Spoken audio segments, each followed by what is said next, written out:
Good evening, Drew. There he is. Oh, how are you doing? Ah, I'm ready for this week to be over. I hear that. You sound so much better. You don't sound as Oh, ill.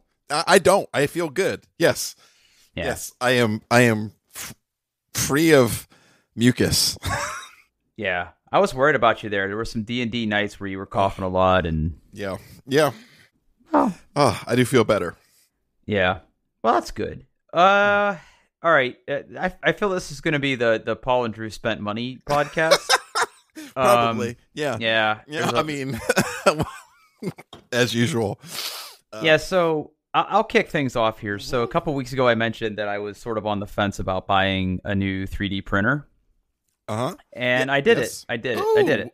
Yeah, so what did you get? I got the one I talked about before, the Good. Okay. Elegoo Mars Pro 2. The three I can't. I just didn't want to try to wait and get the three.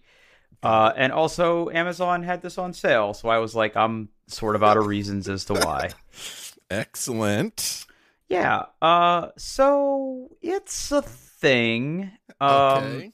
Yeah. And now this It's is a resin printer, right? This is a resin printer, which I'm assuming you know the difference I over. do. Yep. Yeah, but just to recap, so I had a 3D printer for a while. It's the traditional filament deal where it melts plastic and draws on a surface. This resin printer is something different though, man. And I got to tell you, the detail on this thing is wild.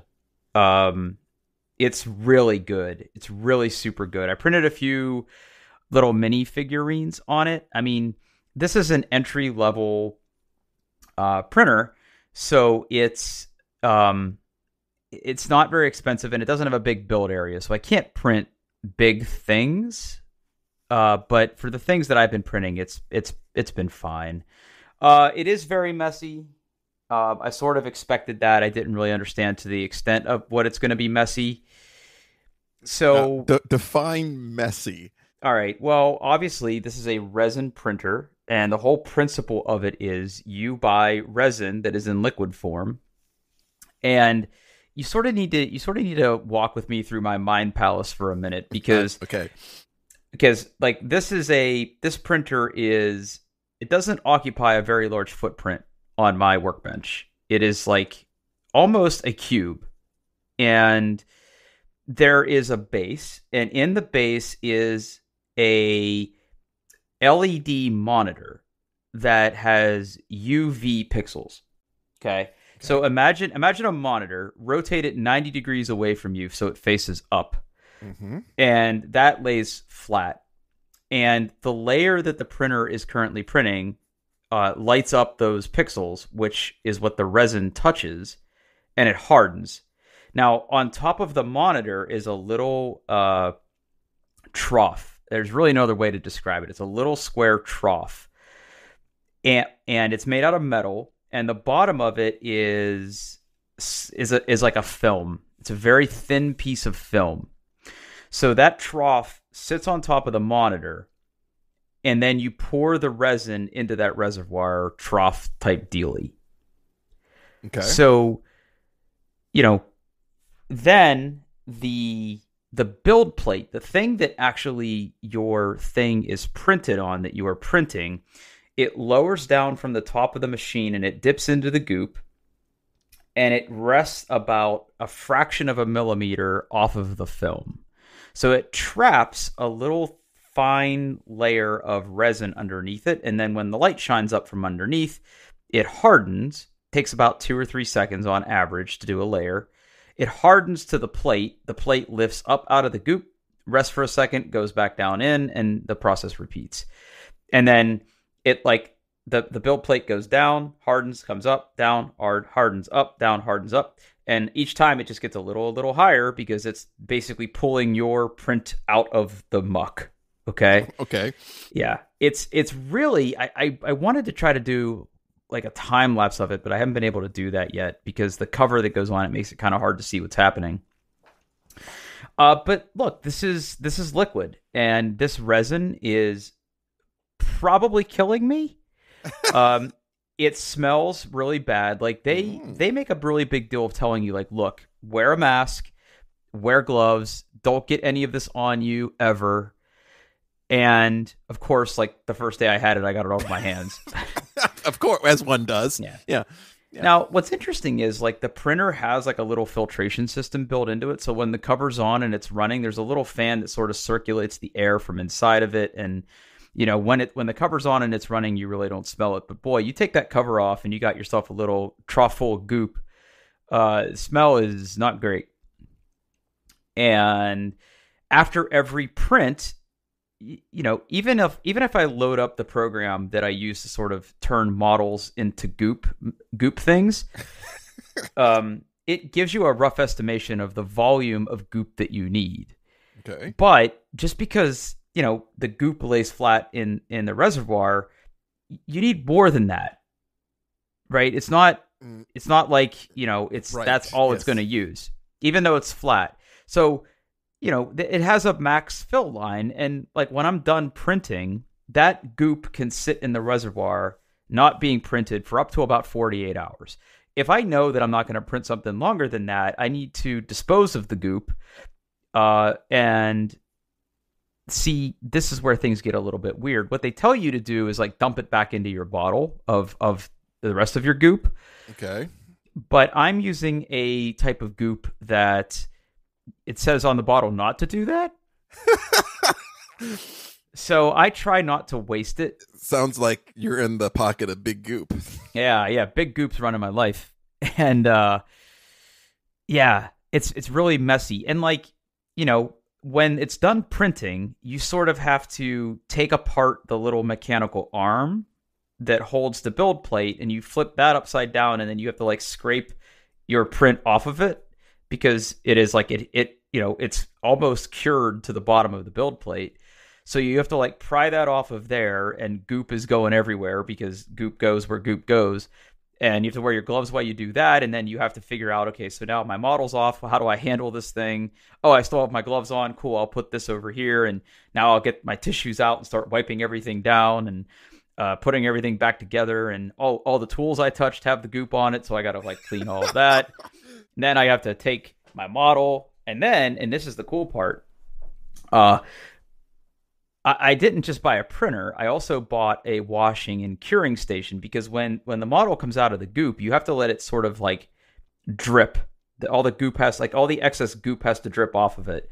Then you take your model and you take it off the build plate and you have to wash it.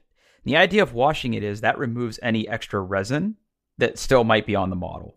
Okay. So like if the thing you're printing is like a highly detailed thing and it's got little nooks and crevices and valleys, not unlike a really toxic English muffin, you need to get all that goop out of your cracks. There's a title. There's been so many good titles in the last 5 minutes. If I'm sure they'll get the goop out of their cracks. All right. Title. So you have to wash it. Now, what's really cute is when you buy the resin, they give you a little brush, and it's like a brush for ants.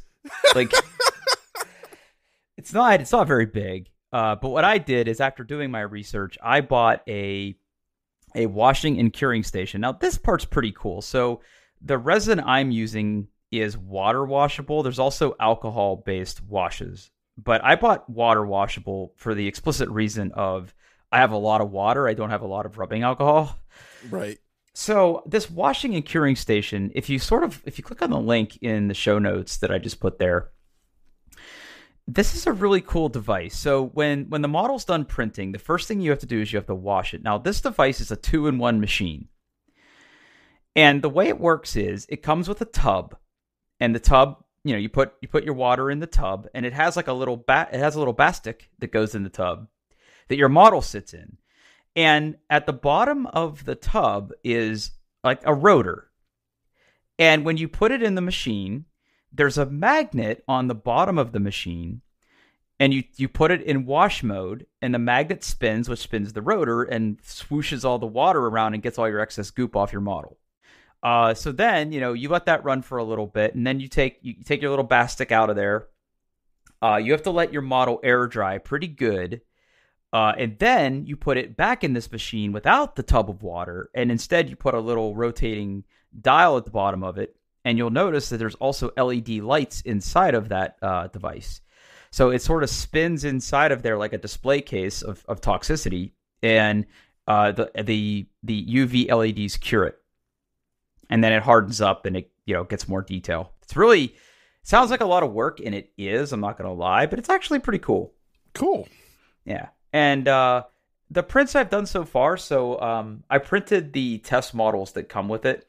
Mm-hmm. And it's like, it reminds me of like a chess piece, like a rook that has like sections missing out of it. So you can see how it prints things like asymmetrically. And it's got like a helix inside of it. It's a really cool thing. I'll take a picture and you can use it as show art. It's over on my shelf. I need to reach it, but I will do that.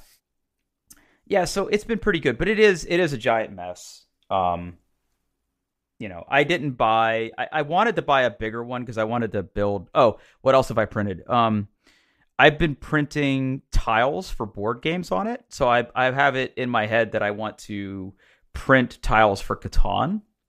Okay. So I am 3D printing resin tiles that have really high detail on them, and then my goal is to like paint those and turn that into a Catan board.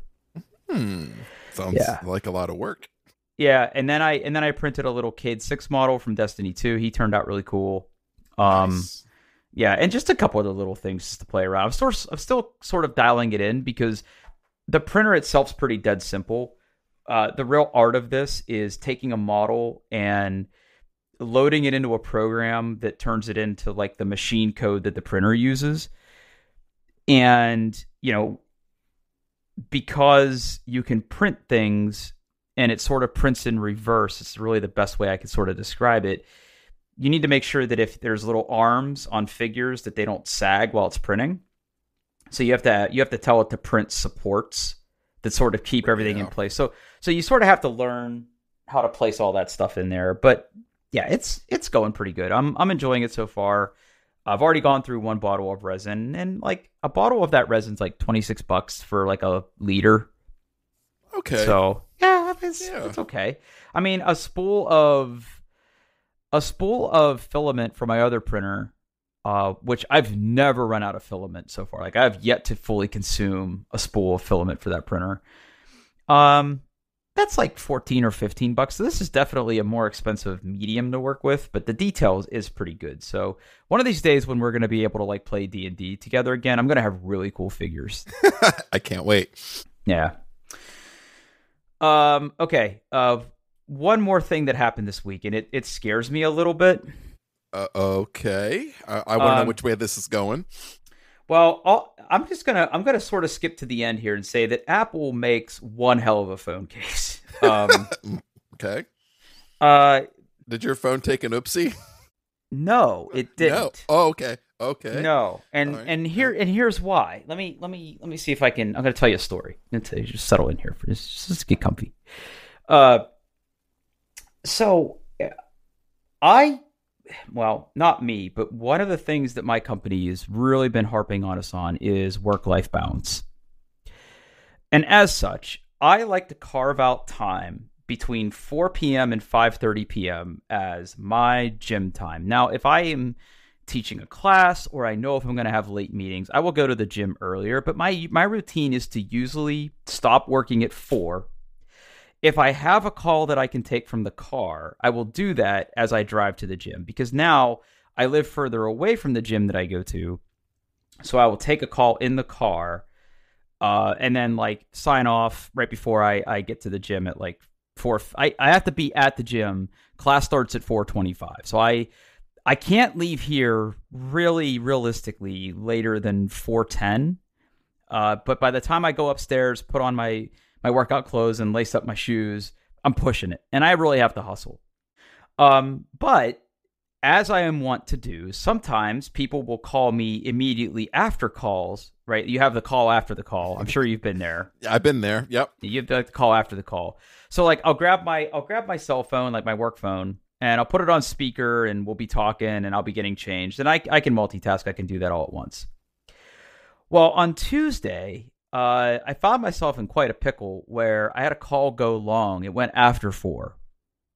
And I was on the phone. I had my AirPods on, which thank God for those, because I can like walk upstairs with those on and still talk. And, I went out to my garage and I was still on the phone, and it didn't look like anybody was letting up talking anytime soon. So what I did is I put my phones down. I put my keys down. I went out to the mailbox. I started to lose signal. I came back in. And, I looked at my watch and I'm like, my watch, because I don't wear a watch. I looked at my phone and it was like 4:15. I'm like, crap, I got to go. So like I excused myself and I like got in my car, hauled ass out of there.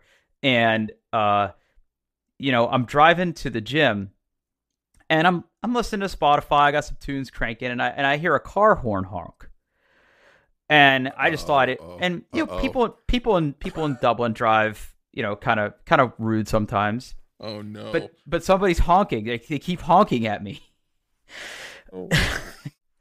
and I realized that they're honking at me. So like I pulled over in somebody's driveway halfway to the gym, and it dawned on me, what? Oh no! Oh no! I got out of my car, and on the trunk lid of my car is my phone. Still on your car. Still on my car. So I have the Apple leather case, and I took some really hard turns. It's like some 90 degree. I went through some roundabouts at speed. This leather case, Paul, sat on my trunk and didn't move. That's impressive. Yeah, like it was on my trunk and it didn't move.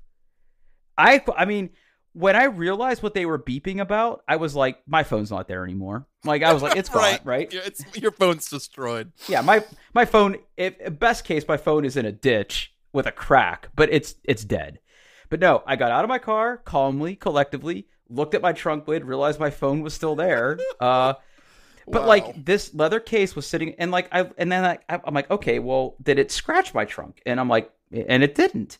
Huh. So this leather case basically was like stuck to my trunk, and yeah. But see, Wow. there's like a bigger thing going on here. Okay. This is just like one recent thing that I've done where I've been like very forgetful.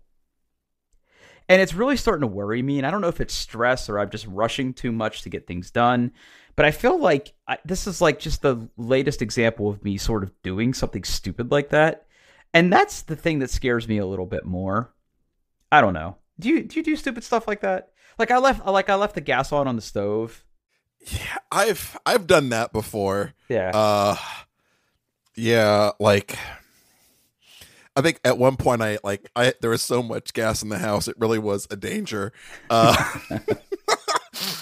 Well, mine was I made coffee, and I thought I turned the stove off. I just turned it to low, and my wife came home and found that when I wasn't even there, and I was like, yeah, I mean, I'll just burn the house down. It's fine. But like, yeah. My situation was very similar. I mean, yeah, like I'm a big dummy head sometimes. Yeah, same. Yeah, same. Yeah. It's just, it's part of being a man of a certain age, I think. Yeah. Your brain just is turning more into pudding and less into good stuff. But I've never left my car in the trunk of my car. Left your phone. Left my phone in the trunk of the car. I was afraid this was going to go in a much worse place, Drew. So what did you think was going to happen? I was just afraid that your phone did take an oopsie. I mean, I'm glad that somebody had the presence of mind to like honk and tell me like, hey, there's a phone where it shouldn't be. Yeah.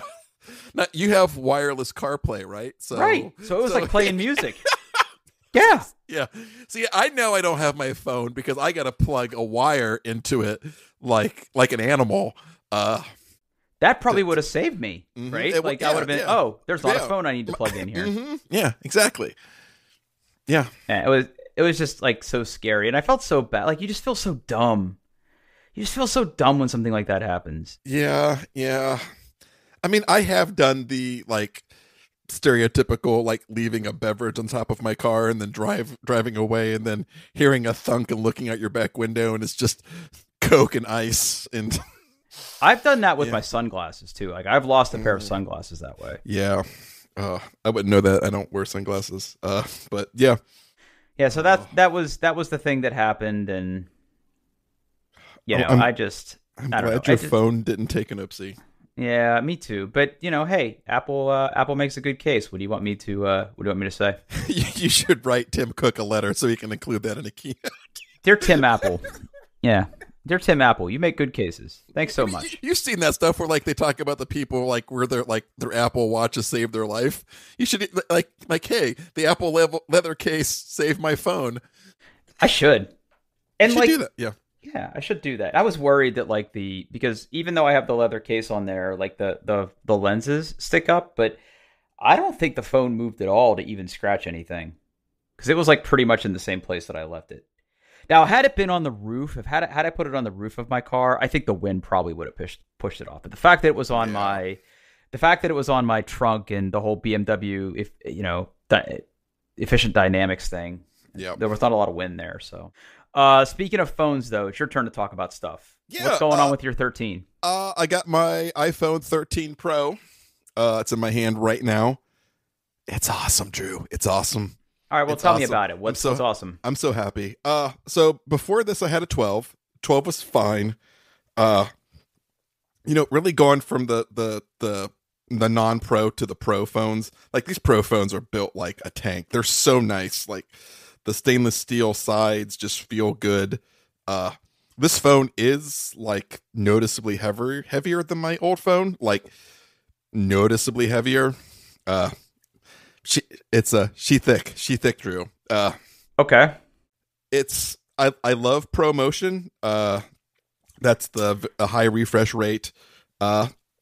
It's amazing because like you can read text while you scroll now. Like it's awesome. It doesn't get all smeary.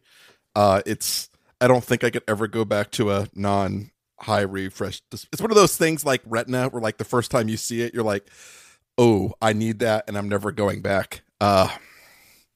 It just makes everything better. Uh, the camera bump is I mean it's yeah, other people have talked about this, but it's huge. The camera bump is absolutely huge. The Okay. camera is huge. I mean the cameras themselves stick out. Like the bump itself is big. The cameras stick out a lot. So much so that like Apple has started like at least on their cases, like there's like this little hard ridge on the case. I have a Apple leather case as well. There's like this hard plastic ridge surrounding the phone. So when you put it down, it doesn't rest on the camera, it rests on this ridge, which makes it so it's still not like, it still doesn't lay flat. Because a lot of times you put a case on your phone and then your phone basically becomes flat, right? The case is as thick as the camera bump. That is no longer true with the iPhone 13s. It's really comical. It's just, oh, I just dropped my phone. My phone took an Ipsy. The camera bump is just so big. The cameras are good. Like I've taken some photos with them. The 3x camera is nice. Now you can do macro mode, so if you get real close to something, it switches to the ultra wide camera and takes like a macro shot, which is just really cool. It's good. I like it. I'm very happy that I bought it. It's everything I wanted it to be. I mean, it's an iPhone. It's just slightly better than the old one. Wow. Mm. Well, Yep. so the ProMotion thing, right? Does that use more battery?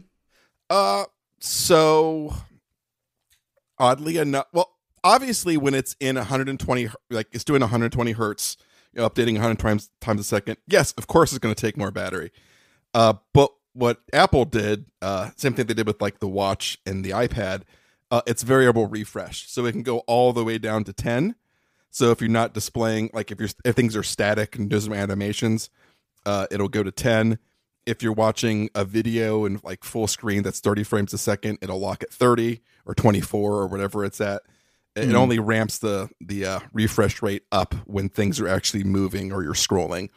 So I think overall, like that variable refresh rate is probably one of the reasons why The battery life is so much better in these phones. Oh, that's the other thing. The battery life is absolutely bonkers. Like, it's They put a bigger battery in it. yeah, I think so. A combination of the bigger battery and the variable refresh rate really makes that phone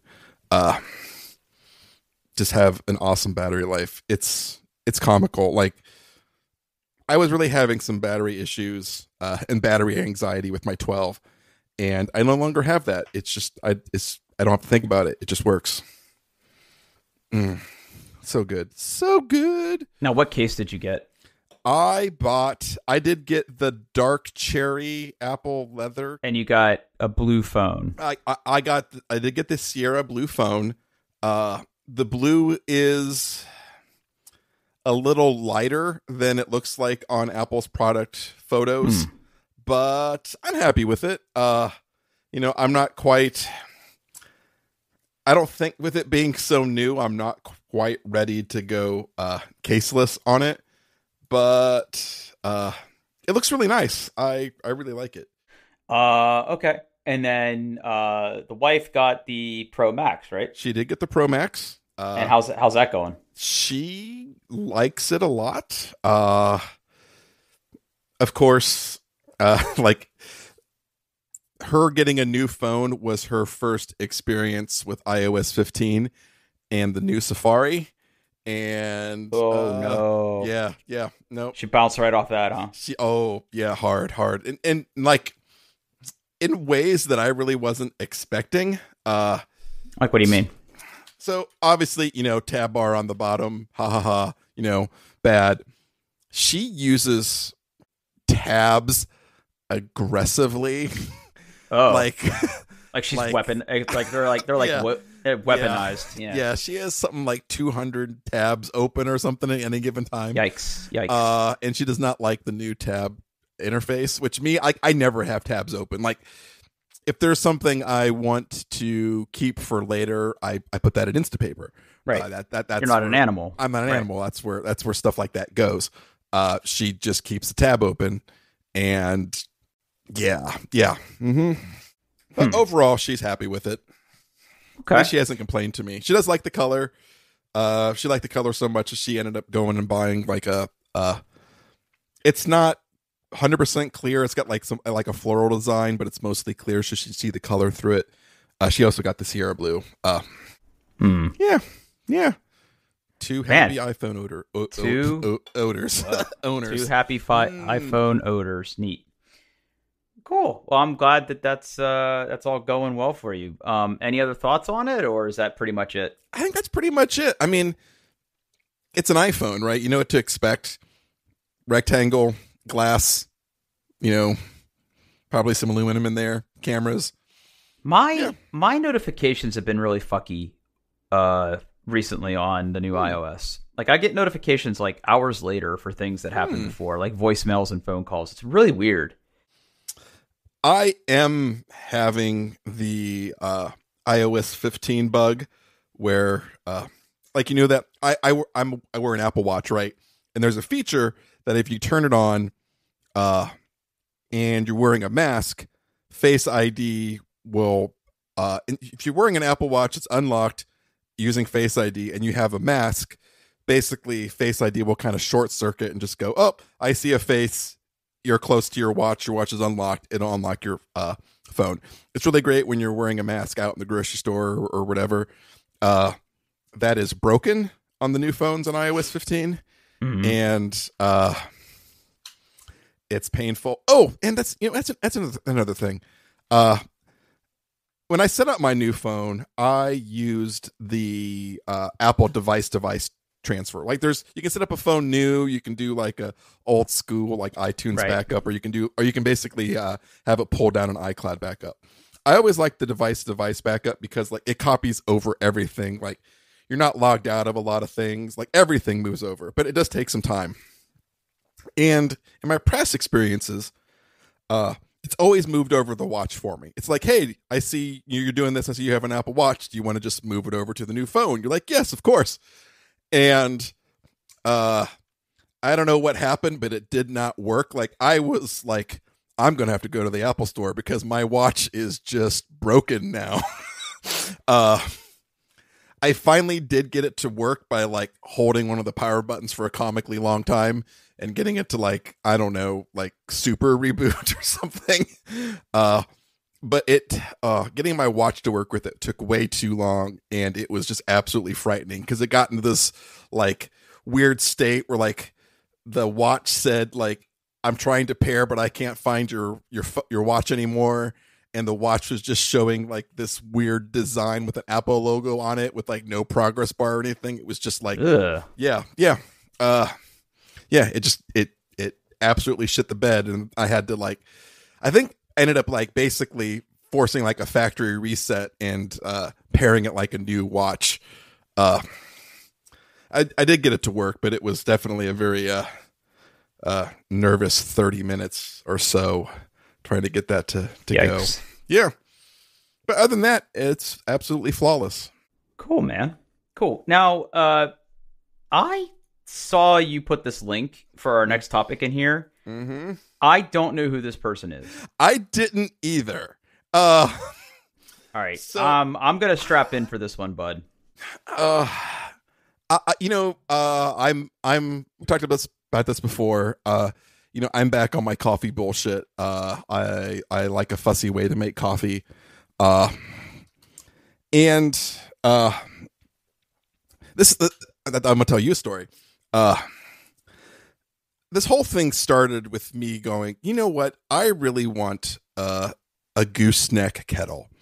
I don't know what that is. Okay.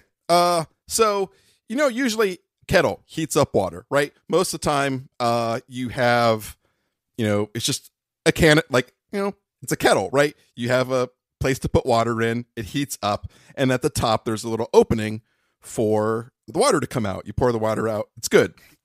A gooseneck kettle, basically the spout is at the bottom of the kettle. It's thin and long, so the water comes out much more slowly and you can control it. It's really great for pour overs if you're using like things like a Chemex or something, right? It really gets you to be able to control the water pour. So I started looking around for replacement kettles, and because even though I run an ad blocker, Google is everywhere. Yep. YouTube started showing me, recommending me videos.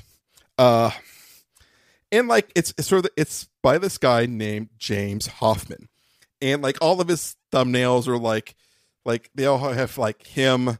He always wearing a sweater. He's got kind of gray hair. It's always kind of swooped up. He wears glasses. He's very British. And he had some like, hey, what's the best kettle? And then I watched that video and I was absolutely hooked. Like James Hoffmann is my trains. Like, okay. He talks. Okay, he loves coffee. The dude has like, I don't know. Will YouTube tell me how many videos he has? He has a shit ton of videos. A shit ton. Like more than you would think. Like any kind of topic you would think of, he has a video on. Like today, he literally made a video about how to make coffee without coffee equipment. So like he ground his beans with a hammer, he brewed it with a paper towel, like all the way to like, talking about coffee ratios and, grind thickness. And, he's got a video on 3D printing coffee stuff. Yeah, I want to stop you right there because, okay, hold on. I'm going to let you finish, but I saw the thumbnail for that. First of all, I don't want anything I 3D printed anywhere near anything I eat. That stuff is toxic AF, especially if you've got hot stuff that might like dislodge little particles from plastic. Nah, man. I the stuff where he's like hanging the stuff up with the 3D printed stuff, because I just kind of like scrubbed through this real quick. I'm okay with that, but he's got like a filter holder thing going. I'm like, dude, no, you're gonna die, man. You're gonna die. Anyway, continue. So he talks in this very kind of like very calm and relaxing voice, and he's obviously very knowledgeable, and he cares about coffee quite a bit. I think he actually like runs a coffee bean company in Britain, and which in itself is a little weird, right? Because they drink tea. yeah, dude, he's all about coffee, and it's just the he's got me watching videos about things that I just don't care about and will never probably care about, because of like his high production quality and his demeanor and the way he talks. Like, I watched a video about like commercial grinders that cost like $2,000 each. I'm never going to buy one of those, but did I watch that video? You better believe it.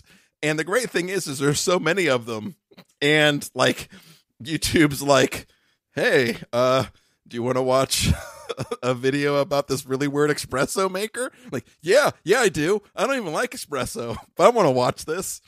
He has a lot of videos. I'm scrolling through his list. It looks like he's been making videos for about 5 years. He's 30K shy of 1 million subscribers. Yes. Yeah. And like, hi, my name is James, and I mostly make videos about anything and everything to do with coffee, occasionally food, and sometimes business entrepreneurship. But really, it's just coffee.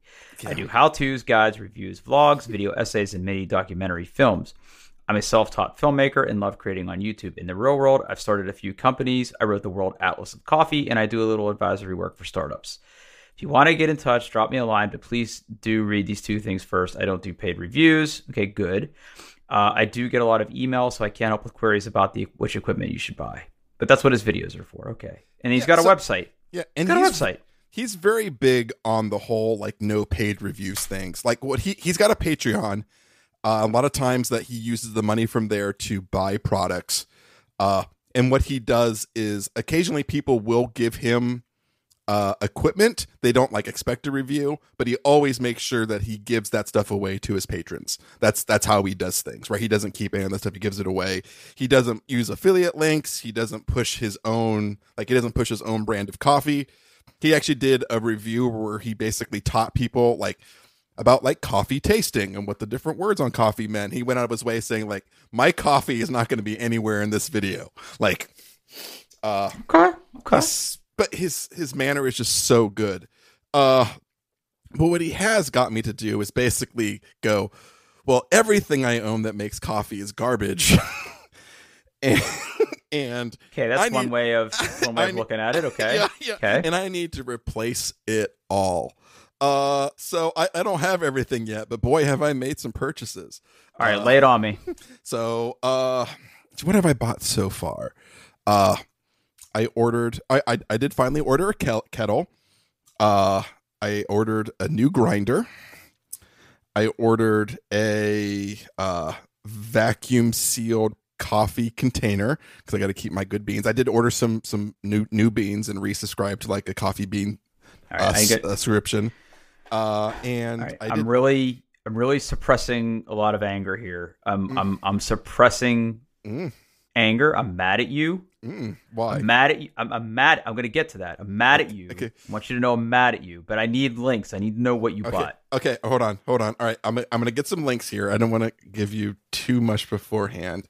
Okay. So, there, this is the first thing here. I'm going to put the link to my kettle. It is a, Fellow Stag EKG electric kettle.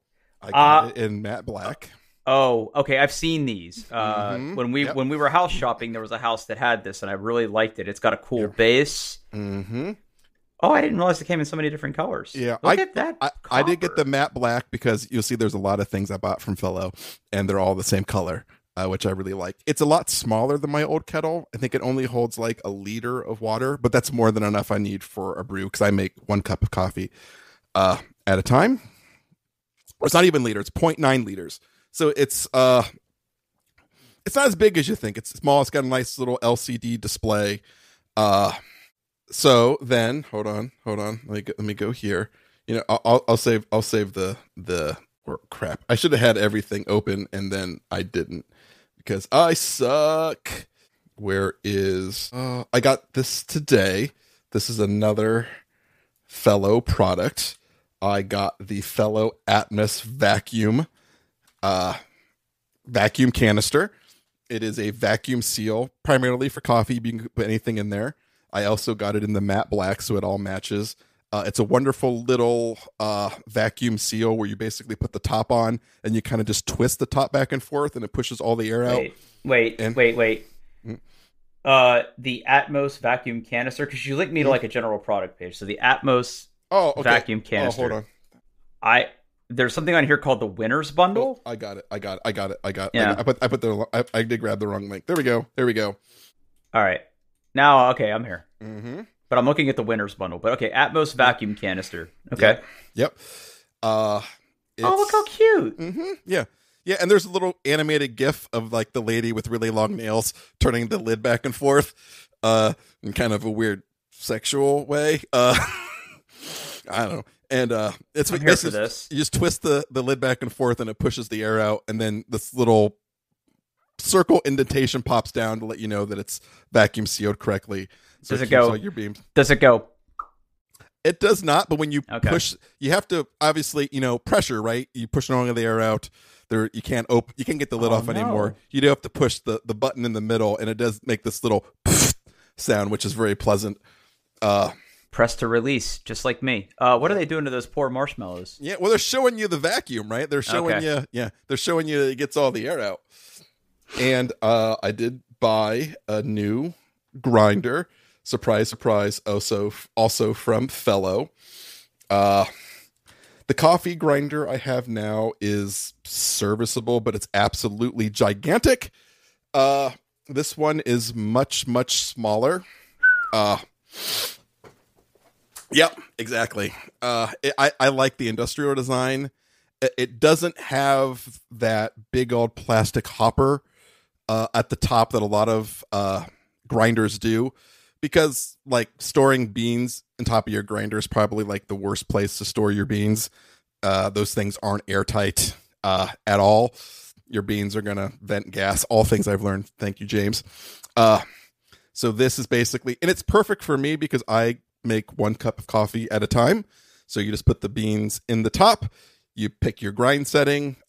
It's got it auto stops.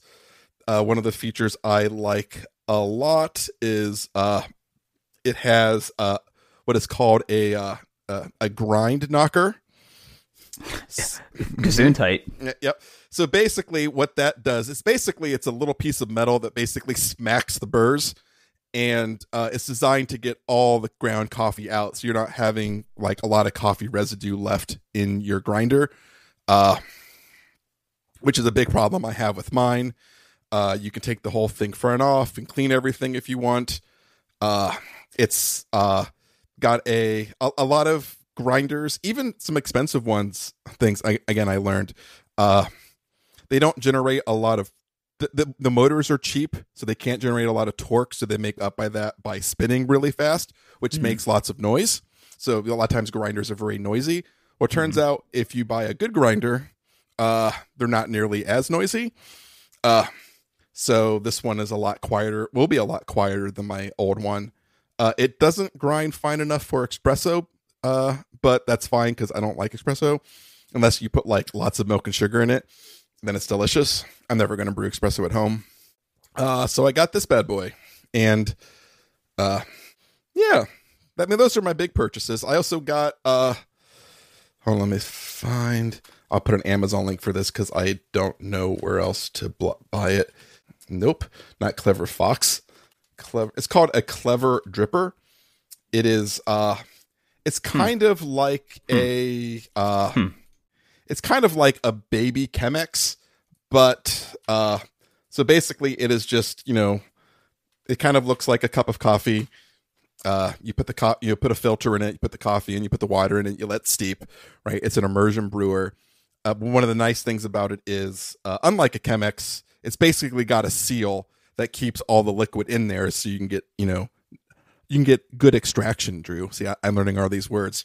I'm very fancy. Yep. And then when you put it on your mug or, container for the coffee, it basically pushes the little, seal out of the way and drains into your coffee mug. It looks pretty cool. I bought one of these. I don't have everything yet. I got my new scale and the vacuum storage container. But I'm very excited because he's given me like throw everything away and buy all new stuff, because clearly that's what's finally going to make me happy. Uh, Wow. mm-hmm. Well, here's Yeah. why I'm mad at you. Mm-mm. A few weeks ago, I bought an AeroPress, Uh-huh. and And I like it, but now I want new stuff. okay, I still use my AeroPress a lot. In fact, the cup of coffee I made today with my AeroPress, it's I still love it. In fact, I would recommend. I'm gonna get this link for you right now. Of course, Mr. James Hoffmann. He did a whole like 4-episode series on the AeroPress, and I'm going to send you episode 3, where he talks about how he makes coffee with an AeroPress. Okay, I'm here for this because I feel like I'm doing it, but I don't know, man. Like it basically makes an espresso shot, and then you pour water in there. You're basically making Americanos. Yeah. So this method so I think the instructions that come with the AeroPress is like the worst way to make AeroPress coffee. Okay. His method is essentially, in fact, here I took notes after watching his video. So his ratio is 55 grams per liter of water. So like if you're making like a cup of coffee, like a small cup of coffee would be like 200 grams of water or milliliters of water. So that's like 11 grams of coffee. So it's not a lot of coffee. You put your filter on there, you put the coffee in there, add 200 grams of water into the AeroPress, and then put the top in. At the very top, don't start pressing, just put the top in to create a vacuum and to stop the draining. So it keeps all the liquid inside. Oh. And then you wait 2 minutes, swirl it a little bit just to kind of get the ground coffee that's on the top to kind of settle. Let it settle for 30 seconds, and then gently push for 30 seconds, and boom, you got coffee. He recommends basically if you're using like a light coffee, like a very fine grind of coffee and boiling water, a little darker and a little cooler water, if a little coarser and cooler water if you have a darker roast. But he has stuff about where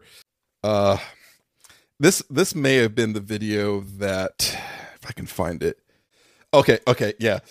If you watch Understanding the AeroPress video by James Hoffmann and aren't immediately hooked, this channel's not for you. Yeah, it's not for me, right? Literally what he does is he talks about all the different variables, what you can change with the AeroPress: brew time, stirring, swirling, blooming. Do you push through the hiss? Do you stop? Doses, ratios, inverted versus plunging, brew temperature. Jesus Christ. And he goes through and he tries all the different ones. And in a lot of them, he basically brews different methods and then does like a blind taste test to see if he can figure out which one it is, just to kind of get like, what are the important things to change and do with an AeroPress. It's absolutely, if you want to learn everything about the AeroPress. Oh, and also that particular episode 2 also features the grinder I bought. Great. It's just I didn't. You ever like, you enjoy something very casually, and then you find this beacon on the internet of someone who just knows more about it than you and loves talking about it. Like, that's what I have found. Like, there's this whole, like, I finally get, like, yeah, I had a fussy way of making coffee, but oh boy, I'm not nearly fussy enough. The video quality is so good. His presentation is so good. Like, everything about it is just so well done. Like, he's mic'd well, so like, when he's tasting coffee, you hear the slurps. You're, right on mic. Ooh. Mm. I don't know if I'm there for that. But it's I'm just absolutely All right, all right, like all right. like I if like subscribed. I if I'm subscribed. It's if I'm fine. ever like I like honestly like this YouTube channel has replaced Reddit for me. Like Reddit used to be the like I'm bored on my computer. I need to like waste 10 minutes. Let's pull up Reddit and see what's new on there. Nope, it's like, let's watch another James Hoffmann video. Well, let me ask you something. I mean, you obviously went down a pretty big rabbit hole here, and Oh yeah. you're like the newest member of this guy's fan club. But Mm-hmm. are you on any coffee related subreddits? No, I'm not, actually not. Okay, I find that interesting But I because like should my I my should be. I hobbies, like should my be. Yeah. hobbies, right? Like Yeah. 3D printing, all the other dumb shit I'm into, I end up on a subreddit. Right, like back when I had the bright idea to put water in my computer, like there's subreddits for that, and they were really helpful because you can go there and ask questions and see, they help you solve problems. It's weird to me that like you go through all of this, but there's not any coffee related subreddits in your life. I, I, But but but on the other hand, because people's taste in coffee is so subjective, I could see why like the wisdom of the crowd might not be the best thing here. yeah, yeah. And and he talks about his biases too. Like he likes particular styles of coffee and particular like roast levels, and he'll talk about that. And uh, even though he likes lighter roasts, of course, he has videos about how to brew dark roasts better because turns out brewing dark roast coffee is harder than brewing light roast coffee. Uh, just yeah. I mean, I know there's a lot of people that still like go get their can of Folgers and put it in their percolator and just turn it on and go down. But I a good cup of coffee is just, I don't know, so good. And and also part of like brewing for me, like brewing fussy coffee is the ritual, right? It's getting the beans out, putting them in the grinder, and then smelling the coffee as they're being ground, and uh measuring everything. Like I used to measure stuff before, but James really got me to like to measure everything and try to be as accurate as possible. And I bought a scale that's much more accurate than my old one. Uh yeah, it's just I'm having fun. I'm starting to take like notes on like, the different cups and experimenting and trying to find just the perfect grind size and brew time. And I don't know, it's fun. He's inspired me to enjoy coffee in a way that I've never really, like, a whole nother level. And it's just fun, and I wanted to share. Well, no, I think that's super cool. I mean, as somebody who it really enjoys coffee, like I'm looking at some of this gear, and I remember seeing that kettle before and wanting one, but I've got other bills right now. But maybe like later this year or something, I would love to maybe invest in one of those kettles. I mean, that way I won't have to leave gas on the stove.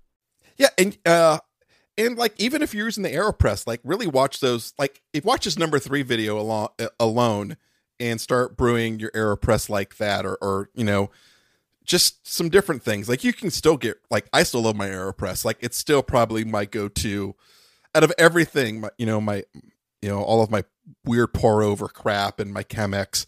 I go back to the AeroPress the most because It's so easy. It's so easy. Mm-hmm. Yeah. It makes a really good Americano. It's really easy to clean up. That was the thing with the French press. It just was a pain in the ass to clean. And this is just easier. You just thunk and it shoots the coffee right in the trash can. It's wonderful. Yep, little puck of coffee right in the trash. Mm-hmm. Yep. Yeah. Rinse and repeat. Yeah. And I think especially if you're brewing to the instructions, I think really, using more water and having like a longer extraction time, I think is really going to change the coffee that you're getting out there. You're not going to have to like water it down after the fact. Of course, the AeroPress is pretty tiny. It still makes a pretty small cup of coffee overall. But yeah, I don't know, like if you're like me at all, which I think you are a little bit, good luck, man. You're going to go down a rabbit hole. I'm already there, dude. I'm already sort of eyeing this stuff up. I want some of this gear. Yeah, he's just so so, I don't know, just whole demeanor, it just got me hook, line, and sinker. Like, I'm really thinking, like, I probably should just subscribe to his Patreon for a bit, give him some money. He's given me so much joy over the past couple of weeks as I've gone down this rabbit hole. I should at least give him money for a few months. That's my way of saying thank you. Yeah. Cool. Well, I've got videos to watch, so sort of on that, let's wrap this up. Yeah. As always, you can find us on the internet, doingtheirbest.com, on Twitter at doingbestpod. I'm on the Twitters at Paul Baylor. And where can we find you, Drew? Yeah, I'm on Twitter at Pittfurg, Pittfurg. All right, everybody. Ooh, excuse me. Woo, there it was. Nice. That one came with a prize. Thanks for listening.